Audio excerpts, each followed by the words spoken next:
Welcome to session 3 of our year-end reset, Reimagine. We've reflected on our regrets. We've discovered that they're actually opportunities. We've reframed our limiting beliefs into liberating truths, and now it's time to reimagine what is possible for the year ahead. But here's the key. We're not going to create an overwhelming list of everything that you want to accomplish. Instead, we're going to choose no more than 3 transformational goals that will create the greatest impact. And I'm leading today's session, and I'm joined by my friend, Tisha Parker Kemp, and we're going to show you how focus and clarity creates breakthrough. Let's design a year that feels meaningful, not overwhelming. Leaders who set fewer goals, and this is going to sound counterintuitive to you, leaders who set fewer goals achieve more. When everything is a priority, nothing is a priority. Now, most leaders fail not from a lack of ambition, but from a lack of focus. Your brain can only pursue 3 to 5 priorities at once due to cognitive load limitations. Try to juggle more than that, and you're not being strategic. You're diluting your impact and exhausting your mental resources. Let me show you how one focus goal helped me, going all the way back again to 2018. What if one goal could break a pattern you've repeated for years? Back in 2018, during that first best year ever session that my husband and I went through for our strategic planning, I set one crystal clear financial goal. By February 28th, we will always know where we're at and where we're going. That single goal launched with one powerful action. I scheduled a meeting with a financial counselor. And that one meeting, it's all I had to do. I wrote down, schedule a meeting with a financial counselor and put that in my project management system. And all I had to do was make a phone call. And that one powerful action it resulted in a meeting where we created a plan to fill the gap that I had been avoiding for years, the financial stewardship and acumen gap that I'd mentioned way back when we were talking in session 1. But here's what made it transformational. My why was brutally honest, and I wrote down some motivations for that why.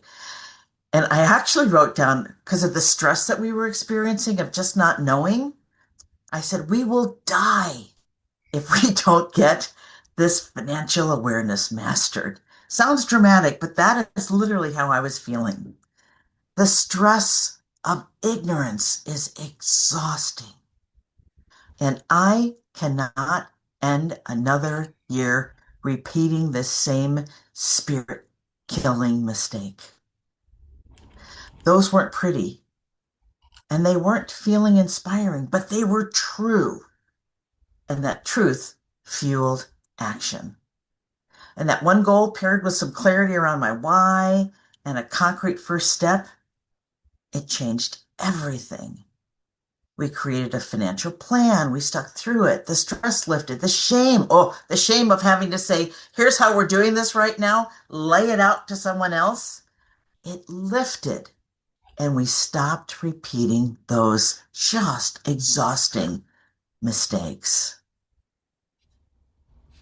It's really interesting when you say the exhaustion and the stress. I'm writing this down here, the shame that we have in the expectations of we should have it all together.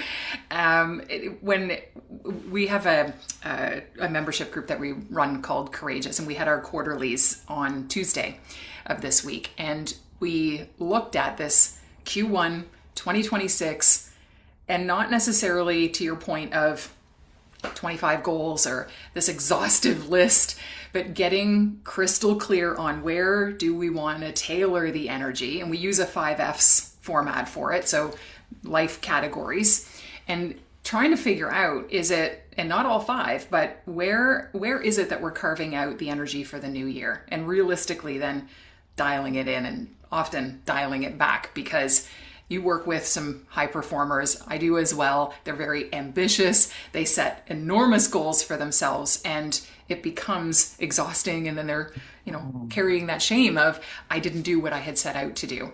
This whole idea, I think that I talked about this with the group, this idea that we all have the same 24 hours in a day and we all have the 7 days in a week. I've started to rethink that because I don't think it's fair. And when we really look at for our own individual goals and aspirations and what we plan on doing for this reset and reframe in the new year, is being really realistic with how many hours do we actually have, and then Mm. working backwards from there. If somebody has 3 kids under 5 and 4 aging parents that they're taking care of, it is not realistic to think that they have the same amount of hours that maybe I do. And getting crystal clear on the realistic picture that's in front of us, and be able to factor in all of those obligations and responsibilities and the non-negotiables, then that sets a benchmark or a clear line in the sand of what is actually possible and doable in that finite time that I actually have. And it feels less daunting, but it also feels like it carries a little bit less of that exhaustion, that shame, that Mm. we're being transparent with ourselves and not measuring ourselves against other people. And just like we did in our quarterly planning session, we actually took the time out to carve blocks on the calendar and partner up for accountability. And Oh, that's that partnering, that really accelerates their commitment. It takes it to the next level altogether, because they not only have the blocks in their calendar to protect them as their life depends on it, because it does if they want to actually achieve those priorities, but they have somebody to tag team with on the days where they feel like they're carrying a little bit of shame. They have somebody to tap their shoulder and check in with them. And that's really the whole point. that makes me think about some research from, man, I heard it 15, 20 years ago, and I cannot remember who the researcher, a medical practitioner was, but the research showed that what if you went to the doctor and they told you that if you don't dramatically change your lifestyle in the next 6 months, you will die. And what could be more motivating than death, right? Avoiding death. But there's a 90% failure rate of people actually sustaining action on that physical reality. So what they did is they put people in support groups, accountability groups. And when they were gathered with individuals sharing the same kind of thematic need and growth expectations, it converted to a 75% success rate. Exactly, right? Wow. And so being engaged with someone who helps you be accountable, it does all kinds of great stuff for your brain. Checking things off fuels your dopamine. You do that over a period of time and it builds your confidence with serotonin.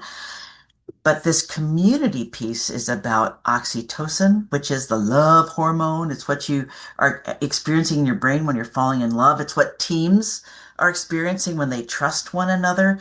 It's what happens when you have a trusted relationship and you're holding one another accountable. It's just so powerful. And so I love that you're doing that in your booster program. And it's just fantastic best practices. So let's take a look at what I call the big three blueprint. And I have a big three process that I go through. Um, and I do a quarterly big three, my QB3, my monthly big three, which is an MB3. I have a weekly big three, a WB3, and a daily B3. And these are the things that I commit to accomplish regularly, that I revisit. And I don't want to give anyone the impression that I'm particularly organized, because that structure was hard to come by. In fact, I write them down. Where's my little booklet? I don't know where my little booklet is, but I write them down because structure is so hard for me. I'm a creative brain. I'm a possibility brain. And having this discipline is what brings it in for me. And whenever I'm writing any of these big three down, and I measure how far I got on each of these, and I'm not getting them done, it is a sign that I am overcommitting. It's a sign that there's something that comes out of agile leadership called what's your WIP load, your work in progress load. I got too much going on. And so it helps me really get more realistic about what can I actually accomplish in my 24 hours, which is what you talk. When Mike and I were sick, my husband had cancer in 2022. I was diagnosed in 2023 and had surgeries through 2024. And it was so interesting to learn that what I could do in 24 hours was very different than what I could do before. And at first I felt like a wuss, I'm like, oh, come on, buck up, Janyne, you can do this. And I began to accept, and it's been hard, that my reality is my energy. I can only do what I can do. And the more I focus on what can I realistically do that has some risk, because the research shows that the more that we have a stretch goal in some way, it engages something exciting in our brain. But the more that I combine this realism and risk, the more I get done and the better it feels for me. So here's how you can begin to design your breakthrough year. Number one, focus on, there's the life categories, and you call them was it the five F's? Five F's. So, what are you able to kind of what those five F's are? Do you, Do you want me to share those? yeah, can you share them? So let me see if I can get this off the top of my head. Finances, Yep. um, Family and friends, family and friends, fitness and focus, fun. fun, and the other one has to do with professional development. And I'm struggling with Oh, the F right now. I'm wondering what that is. Yeah, what I have listed here, sorry to put you on the spot here, but I have business, personal, financial, family and friends, health, relationships, fun.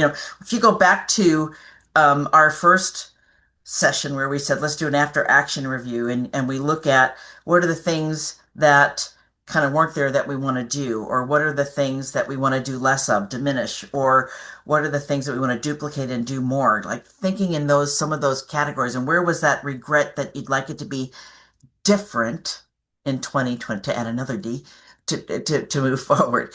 And man, pick 1 to 3. Keep it simple. And then write one transformational goal for a category. No more than that. One goal that excites and stretches you, and make it specific and meaningful, and it's a transformation. It's not a long to-do list. And if it's financial, it could be mine was always know where we're at and where we're going, which was about creating financial clarity and peace. Or health was reclaim my energy through consistent movement 4 days a week. That was a habit goal. Or business, launch our new service line that generates 20 new clients by year end. Very measurable, very specific. And then go back to clarify your why. So that's step 3. Step 1, choose a category. Step 2, write a goal for that category that's transformational. Number 3, why is this important? And your why engages that dopamine reward circuit, and it sustains you when motivation fades. So ask things like, why does it matter? What pain am I seeking to eliminate? What am I creating that's new? And be brutally honest. Like I shared earlier, we will die if we don't do this. I am sick and exhausted of this pattern. And then the next step is really simple, and that is, what's your milestone for the first quarter? What's the success look like at the end of the first quarter? What must be true by the end of March 31st for this goal to be on track? It could be as simple as met with a financial counselor and have a written plan, or hey, I had 4 days a week that were consistent exercise for 8 weeks, whatever that might be. And then take it one step further, which is name your first small action, your first micro action, which is what's the smallest step you could take today or this week, the lowest falling fruit. Megan Hyatt Michael Hyatt's daughter, when I was talking to her about some of this stuff, she said, "You want that first step to be so easy, you fall over it." Like, what is easy? Schedule the financial counselor meeting, take a 10-minute walk, draft a service offering.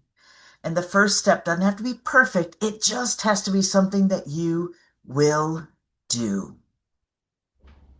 So now it's your turn. Choose your first category, write a goal, get clear on your why, and define that Q1 milestone and a first step. That's what you do. Most leaders set too many goals and accomplish too little. You are going to do the opposite. Set 1 to 3 powerful goals and accomplish what matters most to you in your unique series of 24 hours across the first quarter of 2026. Choose one goal to begin January 1st, just one, and just get brutally honest about your why.